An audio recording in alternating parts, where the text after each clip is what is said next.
성경에 보면은 유종의 미를 잘 거둔 많은 인물들이 있습니다.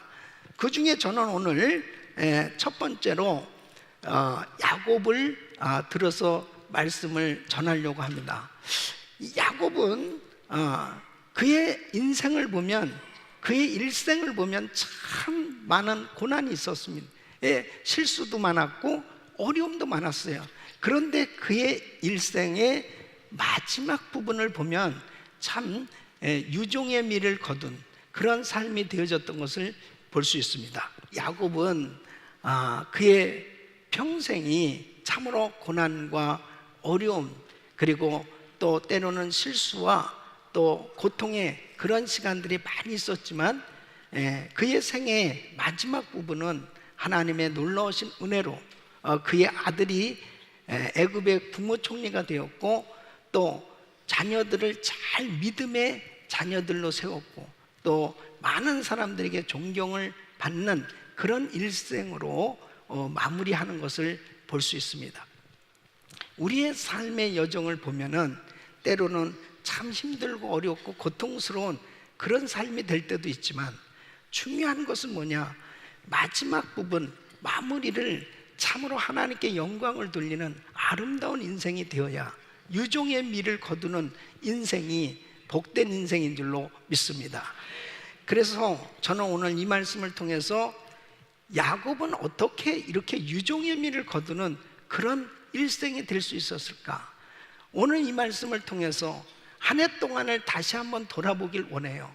우리의 신앙을 다시 한번 점검해 보길 원하고, 그리고 우리의 일생이 정말 하나님이 기뻐하시는 그런 유종의 미를 거두는 삶이 되려면 어떻게 살아가야 될까? 오늘 이 말씀을 통해서 우리 성도님들의 삶이 유종의 미를 거두는 복된 삶이 되시기를 예수 이름으로 축원합니다. 첫째로 야곱은 기도로 주님의 뜻을 깨달아 대소사를 결정하였던 것입니다. 여러분, 우리는 살아가면서 순간순간 결정해야 될 일들이 많이 있어요. 근데 그 결정을 하나님 뜻대로 결정을 해야 복된 삶이 될 수 있는 것이지, 내 생각대로, 내 원대로, 내 뜻대로 결정되어진 것은 결국 지나놓고 나서 보면 참으로 후회할 수밖에 없는 그런 결과가 우리에게 이루어지는 것을 볼 수 있습니다. 이 야곱의 일생을 보면 이 아버지 이삭에게서 두 쌍둥이가 태어나게 되죠. 이 형 에서와 야곱인데, 야곱은 자기가 정말 장자가 되고 싶었습니다. 그래서 그 장자권을 얻어보려고 형과 아버지를 속이고 축복 기도를 받죠. 그 일로 인해 가지고 이 야곱에게는 엄청난 시험이 왔습니다. 결국은 한 집에서 살 수가 없었습니다. 그래서 이 야곱이 지팡이 하나를 들고 삼촌 라반의 집을 향해서 떠난 것입니다.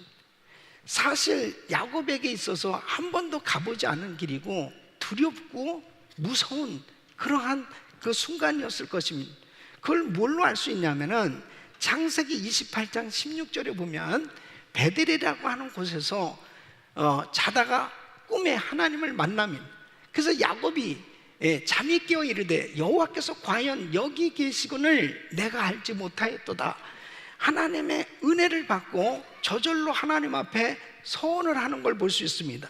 20절로 22절 보면 야곱이 서원하여 가로되 하나님이 나와 함께 계시사 내가 가는 이 길에서 나를 지키시고 먹을 양식과 입을 옷을 주사 나로 평안히 아비 집으로 돌아가게 하시오면 여호와께서 나의 하나님이 되실 것이요 내가 기둥으로 세운 이 돌이 하나님의 전이 될 것이요 하나님께서 내게 주신 모든 것에서 10분의 1을 내가 반드시 하나님께 드리겠나이다 하고 서원을 합니다. 그러니까 내가 가는 이 길을 우리 주님께서 함께 해주시고 지켜주시고 먹을 양식과 입을 옷을 주시고 저를 다시 아버지 집까지 우리 고향으로 편안히 돌아오게 해주신다면 하면서 이렇게 서원을 하는 걸 보면 정말 그의 가는 길이 험난했던 길인 것을 알 수가 있죠. 하나님께서 그 기도를 들으시고 은혜를 주셔서 이제 무사히 삼촌 라반의 집에 도착합니다. 그곳에서 이 외삼촌의 딸 가운데 라헬이 마음에 들었습니다.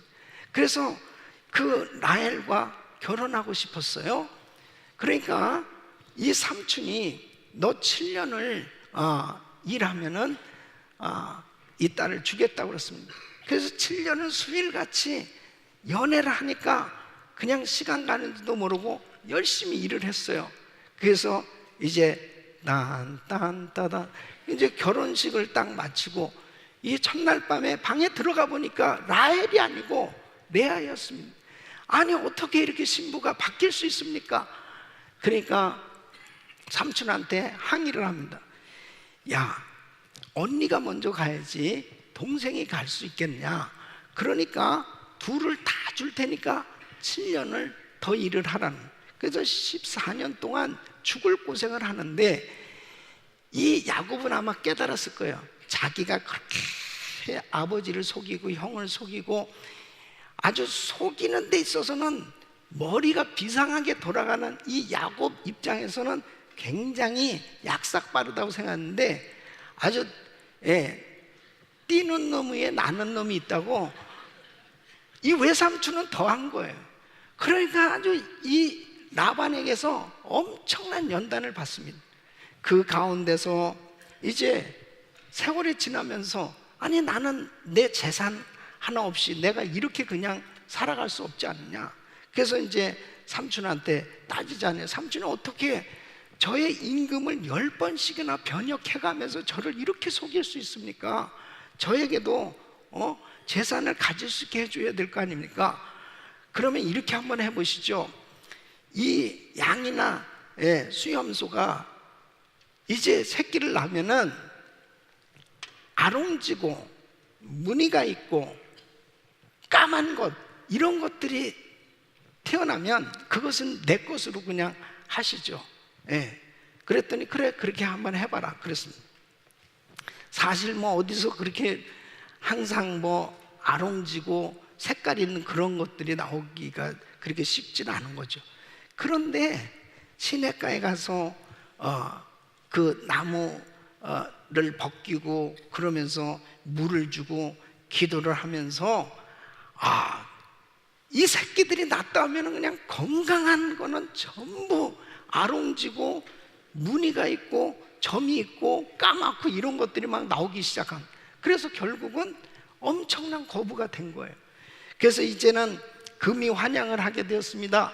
20년 만에 많은 재산도 모았고 많은 자녀도 종들도 얻게 되었습니다. 그래서 이제 아버지 집 고향으로 돌아오는데 창세기 32장에 보면 또 문제가 생긴 거예요. 그 문제가 뭐냐면 형 에서가 이를 갈면서 기다리고 있었던 것입니다. 이 군사 400명을 데리고 자기를 잡으러 온다는 것입니다. 이제는 20년 동안 벌어놓던 재산이 다 날아갈 수밖에 없는 그런 시험이 온 거예요. 그때 그는 야복 강가에서 하나님 앞에 간절히 기도하잖아요. 그 기도할 때 하나님께서 창세기 32장 28절에 보면 내 이름을 다시는 야곱이라 부를 것이 아니요 이스라엘이라 부를 것입니다.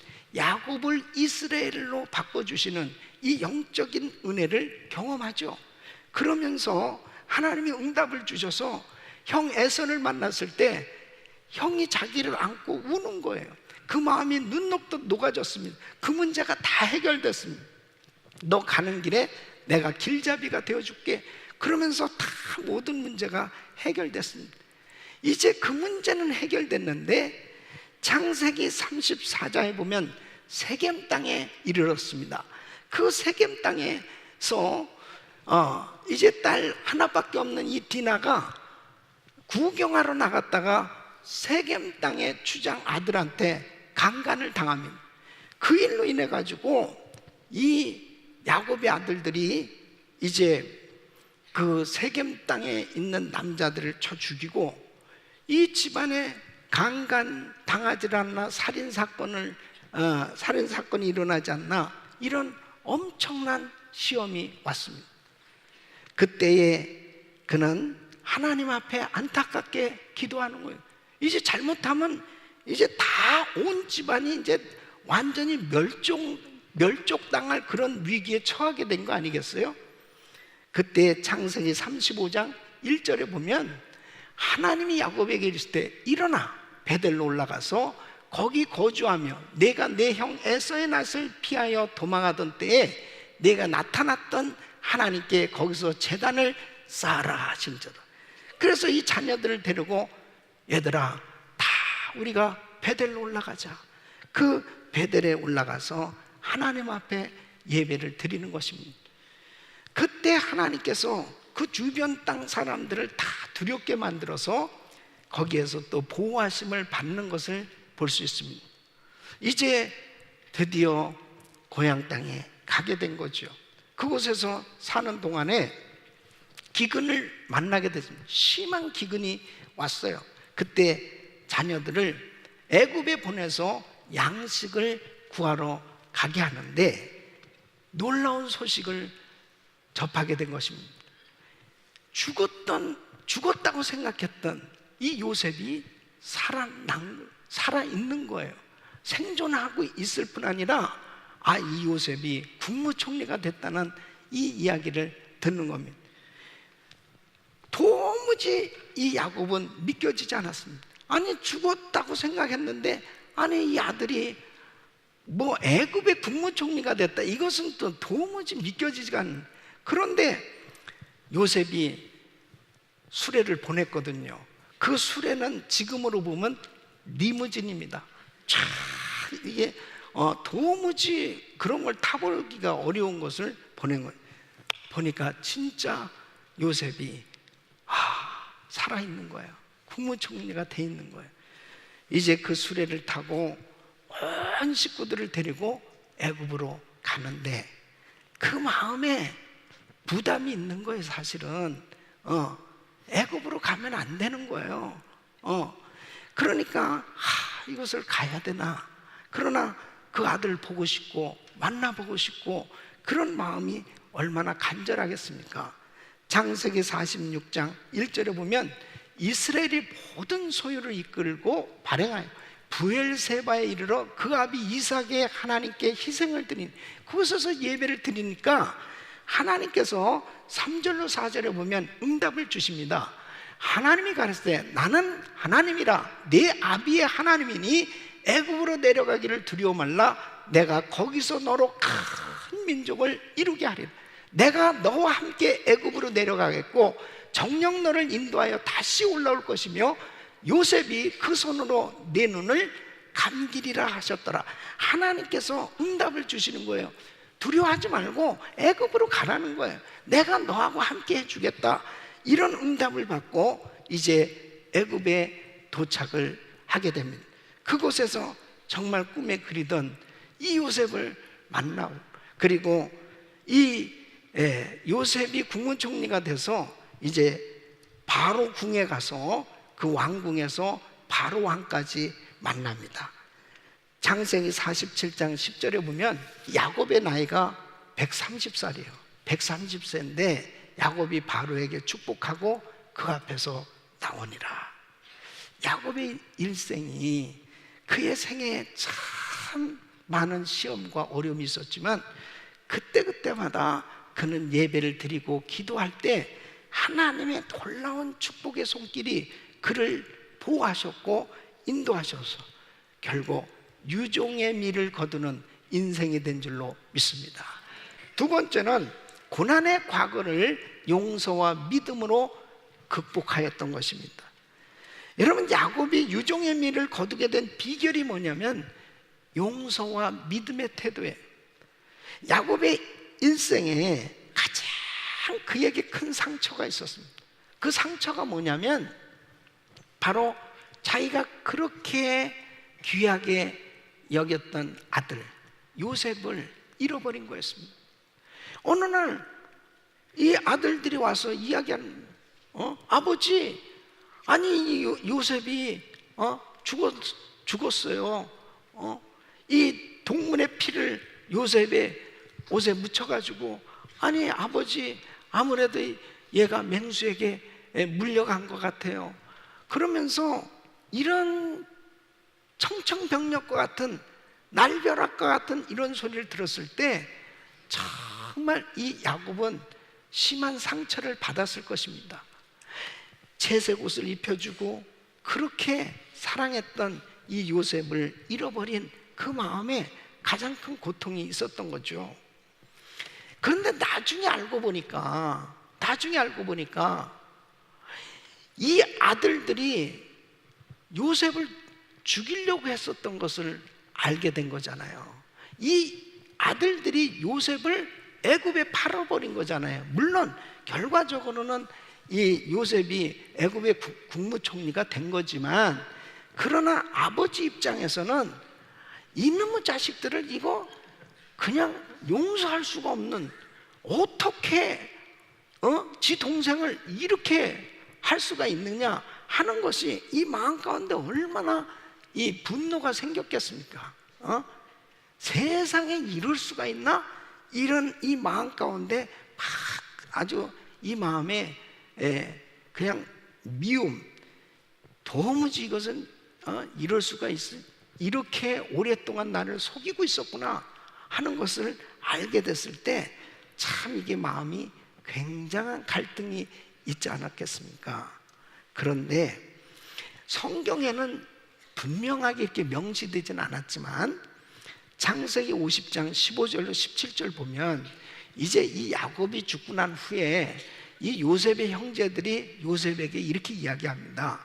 요셉의 형제들이 그 아비가 죽었음을 보고 말하되, 요셉이 혹시 우리를 미워하여 우리가 그에게 행한 모든 악을 다 갚지나 아니할까 하고 요셉에게 말을 전하여 가르되, 당신의 아버지가 돌아가시기 전에 명하여 이르시기를, 너희는 이같이 요셉에게 이르라. 내 형들이 내게 악을 행하였을지라도 이제 바라건대 그 허물과 죄를 용서하라 하셨다 하라 하셨나니, 당신의 아버지의 하나님의 종들의 죄를 이제 용서하소서 하며 요셉이 그 말을 들을 때에 울었더라.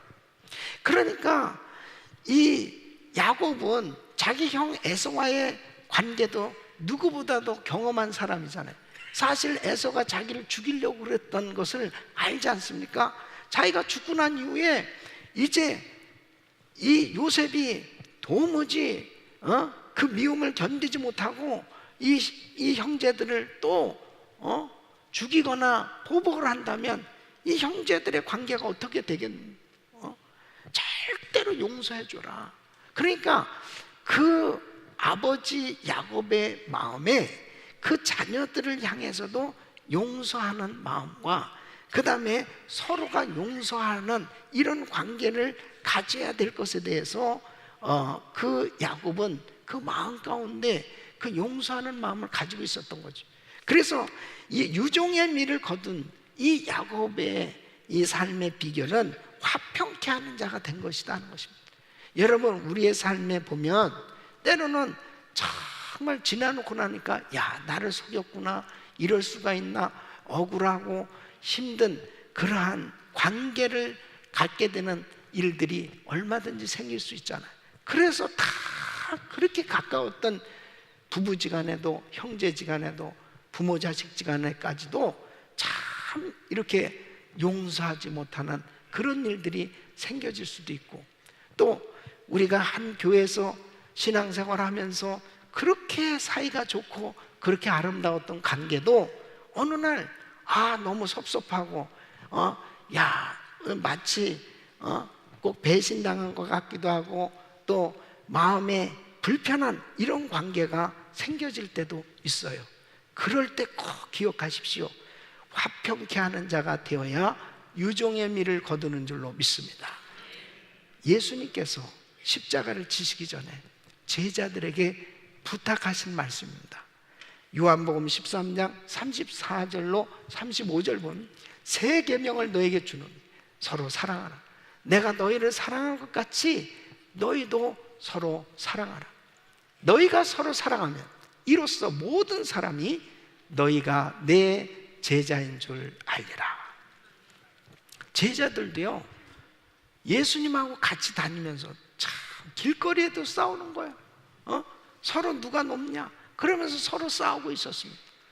그러니까 주님께서는 이 제자들을 향해서 서로 사랑하라, 이 서로 사랑하는 것, 이것이 바로 모든 사람들이 볼 때 너희가 서로 사랑하면 내 제자인 줄 알게 될 것이다. 그러시면서 주님께서 구체적으로 이제 제자들의 발을 씻겨주시는 이 세족식을 해주시는 장면을 볼 수 있습니다. 요한복음 13장 14절에 보면 내가 주와 또는 선생이 되어 너희 발을 씻겼으니 너희도 서로 발을 씻기는 것이 옳으니. 그래서 주님께서 그렇게 제자들의 발을 씻겨주면서 너희도 이렇게 겸손하게 서로 살아라, 이렇게 살아야 바로 복된 삶이 될 수 있음을 말씀해 주시는 걸 볼 수 있습니다. 사랑하는 성도 여러분, 우리의 삶의 여정에 보면 이 관계가 참 힘든 일들이 늘 생겨질 때가 있지 않습니까? 그럴 때 바로 야곱처럼 용서의 마음을 가지고 용납하고 품고 용서하면 바로 우리의 삶이 유종의 미를 거두는 삶이 될 줄로 믿습니다. 여러분, 그룹에서도 마찬가지예요. 가정교회에서도 마찬가지예요. 서로의 관계가 아름답게 화목한 관계가 이루어져야지, 화평해야지. 이런 관계에서 마음이 불편한 관계가 되어지면 참 은혜 받는데 얼마나 어려워요. 이 유종의 미를 거두기 위해서는 때로는 우리에게 정말 불편하게 했던 사람조차도 다 품으시고 다 푸시고 그리고 정말 화목하시기를 예수 이름으로 축원합니다. 히브리서 12장 14절 우리 같이 읽습니다. 시작. 모든 사람으로 더불어 화평함과 거룩함을 쫓으라. 이것이 없이는 아무도 주를 보지 못하리라. 아멘. 그래서 화평함과 거룩함을 쫓는 삶이 된, 그래야 이렇게 하지 못하면 이것이 없이는 아무도 주를 보지 못하리라. 야곱은 그의 생에 심지어는 자기 자녀들도 용서할 수 없는 이러한 상황까지 되어졌었지만 이것을 용서함으로 다 풀었어요. 이것이 유종의 미를 거두는 그런 삶이 되는 비결임을 꼭 기억하시고, 여러분 마음 가운데 이제 한 해를 보내면서 정말 마음에 풀지 못한 그런 불편한 관계에 생각나는 사람들이 있다면 예수 이름으로 다 푸시고 정말 새해를 맞이할 수 있기를 예수 이름으로 축원합니다. 세 번째는 하나님의 복을 자녀들에게 빌어준 그런 삶을 살았습니다. 오늘 이 본문 말씀 보면 이제 야곱이 병들고 이제 노새에서 임종을 앞두고 있을 때에 아들 요셉이 자기 두 아들을 데리고 아버지에게 병문안을 왔습니다. 그래서 이제 아버지 앞에 인사를 드리는데 이 야곱이 요셉의 두 아들을 데리고 축복 기도를 해주는 거예요. 그런데 오른손으로는 원래는 이 장자인 므낫세를 위해서 기도해 줘야 되는데 이 오른손으로는 차자인 에브라임, 왼손으로는 장자인 므낫세를 이렇게 어긋해서 기도를 해주는 거예요. 그러니까 요셉이 아버지 얘가 장자예요, 얘한테 오른손으로 기도해 주시죠. 그러니까 이렇게 이야기합니다. 나도 안다 하더라. 나도 알아. 그러면서 영적인 말씀을 한단 말, 축복을 하면서 뭐냐면 바로 야곱이 다 늙어 죽을 그런 상황 가운데서도 영적으로는 정말 하나님과 깊은 교제가 이루어지는 그런 그 믿음의 삶이 되어졌던 것을 우리가 잘 알 수가 있어요. 사랑하는 성도 여러분, 그 믿음의 사람들은 자녀들을 축복하고 이웃을 축복하고 그리고 다른 사람들이 잘 되기를 주님의 이름으로 축복하는 삶이 되는 줄로 믿습니다. 그래서 창세기 49장에 보면 이제 야곱이 임종을 앞두고 12 아들들을 하나둘씩 다 불러서 기도해 주는 것을 볼 수 있습니다. 근데 그 12아들들 중에서 보면은 야곱의 마음을 진짜 아프게 했던, 속 썩였던 자식들이 있었어요. 그 중에 한 자식이 첫째 장남인 루벤입니다. 이 루벤이 그 서모 비라와 통간을 한 것을 나중에 알게 됐어요. 기가 막히잖아요. 이 야곱이 정말 참기 어려운 그러한 그 고통이 있었을 것입니다. 또 뿐만 아니라 이 세겜 사람들을 잔인하게 죽이고, 그리고 이 요셉을 파는데 주동으로 앞장섰던 이 시몬이나 레위, 이런 아들들을 생각하면 참 마음에 상처가 있을 거예요. 그러나 이 아들들도 다 불러서 기도해 주는 것을 볼 수 있습니다. 우리 사랑하는 성도는, 우리는 야곱처럼 끝까지 축복하는 사람이 돼야 돼요. 축복하는 사람. 그래야 유종의 미를 거두는 인생이 되는 거예요. 만일 내가 죽으면서도 내가 정말 저놈의 자식 내가 도무지 내가 용서할 수 없어, 용서할 수 없어, 내 자식에게도 계속 저놈은 용서하지 마라, 복수해라, 그렇게 인생을 끝낸다면 그게 어찌 행복한 인생이 될 수 있겠습니까? 저주를 물려주는 거예요. 그러나 모든 사람들을 품고 다 용서하는, 그리고 축복하는 인생이 되면 나의 인생은 가장 복된 인생으로 남겨지는 줄로 믿습니다. 누가복음 24장 50절로 51절 보면 예수님께서 이제 승천하시면서 예수께서 저희를 데리고 베다니 앞까지 나가사 손을 들어 저희에게 축복하시더니, 축복하실 때 저희를 떠나 하늘로 올려오시니, 제자들은 예수님께서 축복하시는 모습을 보고 마지막 모습이, 예수님이 승천하실 때의 마지막 모습이 뭐냐면 제자들을 축복하시는 장면이었습니다. 여러분은 여러분들의 자녀에게 어떤 모습을 보여주시겠습니까? 우리 인생의 마지막을 어떤 모습으로 보여주실 수 있겠습니까? 사람들은 어떤 관계 속에서 수틀리고 헤어지면 막 저주의 말을 하고 미워하고 막 안 좋은 모습으로 헤어지는 그런 모습들이 보여질 때가 얼마나 많이 있어요. 그 사람을 딱 연상하면 안 좋은 것만 생각나는 그런 인생이 되어지는 것은 실패예요. 우리는 어떤 경우에도 남을 축복하는 모습이 되어져야 될 줄로 믿습니다. 우리의 삶에 어떠한 힘들고 어려운 일들이 있어도 축복하면서 사는 인생은 반드시 승리하게 돼 있는 거예요. 반드시 어려움을 극복하게 되는 줄로 믿습니다. 우리는 야곱처럼 유종의 미를 거두는 인생이 되어야 됩니다. 삶의 여정은 누구나 다 비슷합니다. 어려움이 없는 인생이 어디 있어요? 고난을 당하지 않는 인생이 어디 있어요? 고통이 없는 인생이 어디 있어요? 괴로운 삶의 여정을 겪지 않는 인생이 어디 있어요? 원치 아니하는 환난을 당하기도 하고 정말 괴로운 그런 인간관계를 만나기도 하고 많은 일들이 있어요. 그러나 중요한 것은 바로 야곱처럼 대소사를 결정해야 될 때 바로 기도로 주님의 뜻을 구하고, 그리고 주님의 뜻대로 순종하고, 그리고 나에게 힘들고 어렵게 했던 사람조차도 용서하고 용납하고, 그리고 축복하는 삶이 될 때 유종의 미를 거두는 삶이 될 줄로 믿습니다.